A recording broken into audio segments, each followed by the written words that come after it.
All right, it's working. All right, good morning, guys. Welcome to a new pre-market analysis. Today it's Tuesday the 26th. As you can see, I already been analyzing the charts a bit because I want to keep it nice, quick, and neat.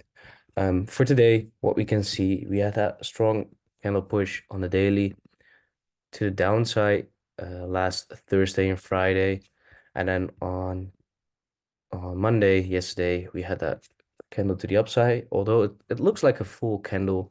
If you go to the lower time frames on the daily, like the 1 hour and the 4 hour, you can clearly see that it was not that strong. It was quite a correctional price behavior, especially towards the end of the day. And New York session, there wasn't much volume in the market. There was no news. So bit on the downside for that. But we made that push to the upside. We have that high, that low, that lower high, that lower low. Then we have a bullish break. We have a new range to work with. Then we can clearly see if we go to the 50-minute that over here, we had a low, a high, a higher low, and then a higher high, and then a bearish break, then a bullish break. So we got that sell to buy move that causes our demand zone over here, from where we can look for potential long trade continuations. And then where are we looking to trade to? Well, we are looking to trade to deeper into the premium areas of this bearish leg at the moment. Now, this is not really a previous daily high anymore, but clearly internal range liquidity it is. So we can either look for long trades here. What we can't ignore is that we already took out the previous daily highs from yesterday.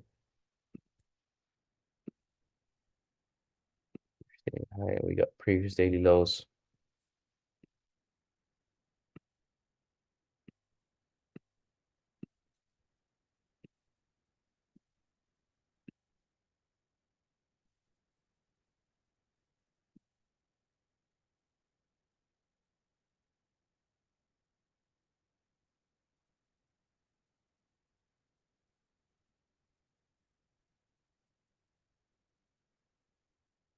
And then we got previous daily lows down there. Already took out previous daily highs, already took out Asia highs. So we can actually look for maybe a little short trade with those confluences. Is there anything we could add to it? Not really at the moment. So we have to do it with those two. Then lining that up with the area we're in, maybe it's not the best move to make. Um, but what we can do is just see if we get some form of early seller somewhere. I don't feel like this is my early seller, so uh maybe on the lower time frames, like over here, pre-London session, you can see that we break below here and then get a move to the upside potentially. So over here we might get our early sellers, but this looks like really low volume today. So let's just wait and see a little bit what we get. Other than that, this could be your early sellers right there. Although it's super minor. So not really the clearest form of early sellers yet. So not really the clearest form of an inducement yet. So we gotta wait for that, and then we can look for a potential short trade. And then what can we look for? Well, ideally, we're looking for price to turn around, trickle back into this area, give us our potential entry drill, and then a long move up there. That's what I'm looking for. And then I will wait for price to get, of course, up here. And from there, I would like to see price turn around. Whether it's from this area or from up here or above here, doesn't really matter. Yeah, it depends on how price reacts here and what we get.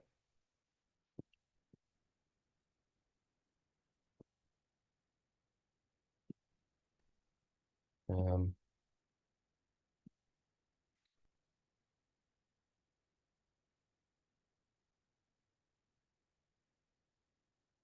yeah, and then overall, I still tend to target these lows.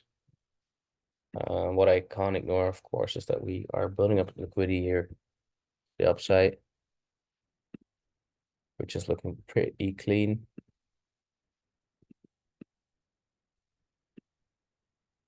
Um, yeah, something like that. So we're building up liquidity right there, and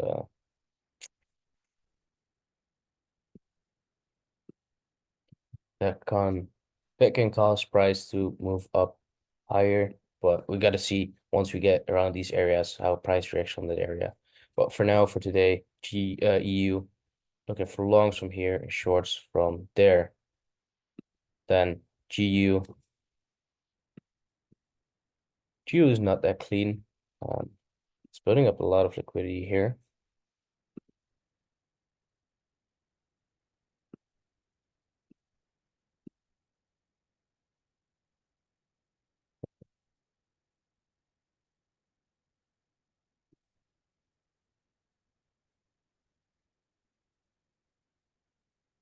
But I think that if you look at this, so this is the previous daily high, that's still intact. And previous daily low starts there. Or actually a bit lower, but yeah, let's keep it with that one. We can kind of work with this range because we overall have this bearish lag. We start to form bullish order flow. So you got low, high, higher, low, higher, high. Then this can be your potential higher low. A 50-minute demand zone, just like EU. Um, don't have that sweep there. No, not that bullish break. Took out these lows, but you can see we have a high, a low, a lower high, a lower low, bullish break, bearish break. So you kind of have a little sweep there where you take out some liquidity, but nothing super major. Um, so the main reason I would look to long here is maybe this minor break there on the 15, and then the order flow that starts to follow with these highs or this liquidity area as a target. So for GU, I want to see maybe something like this as well, where we get the turnaround and then get the long trade. So short into long, yeah. Now, one thing I'm noticing is that this leg doesn't have that much internal range liquidity. If we get up here, then we have this leg or this low that can play the role of internal range liquidity, so to say. We got Asia lows here, got Asia highs here.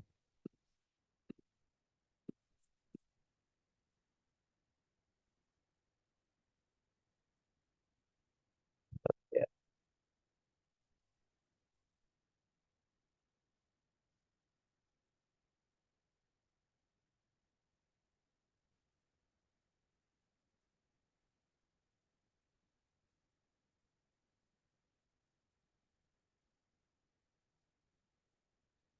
Yeah. So that's pretty much it for GU as well. And same thing as on EU. I feel like if this is really correctional, and I don't know, check.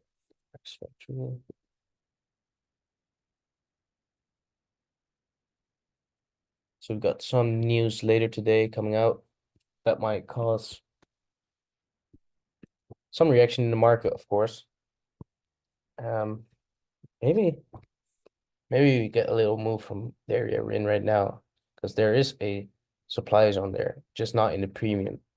So it's a very, if it's very, not very, but it's slightly, oh, sorry. It's just a lower quality setup, not an A plus setup. But you can just keep that in mind and manage it more aggressively, so to say.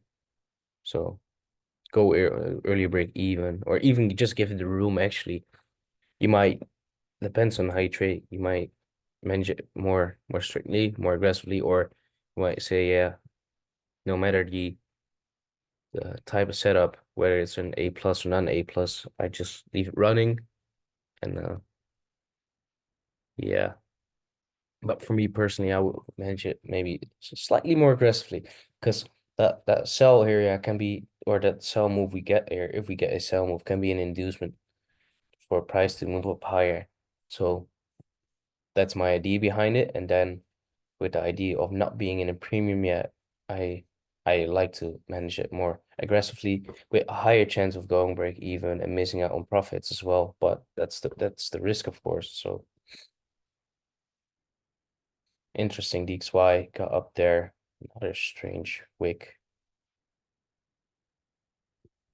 Okay. But we can see that DXY is turning around, just got up there, and feel like we're moving down with DXY. I don't know what it is.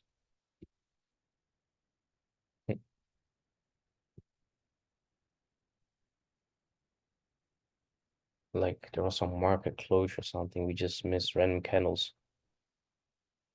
But DXY, or yeah, DXY building up some liquidity to the upside there. Daily wise, what can we see? We took that liquidity to the downside. We now had a push to the upside. I think this is still on the line. This is still a target area. Looking at the 4 hour, we can clearly see that high, that low, that lower high, that lower low. Wondering why I didn't mark it out, but we have that break there. So it's either this leg or this leg we're working with. From there, we can see what happens. And just like EU, GU, there's not much liquidity here. This leg doesn't have that much. This leg doesn't have that much interrange liquidity. Bit of an observing analysis rather than clear decisive analysis. But let's see. If I go to the lower time frames now in GU, I clearly want to see an area where I can get early sellers. And I don't see that at all, actually. Now going to the 1 minute, it's looking a bit better, but I don't think we will get anything from the 1 minute now. Looking at this push. So yeah, that's my analysis for today. Let's see what happens. I catch you guys in the market. Wish you guys good luck and peace out. See you later.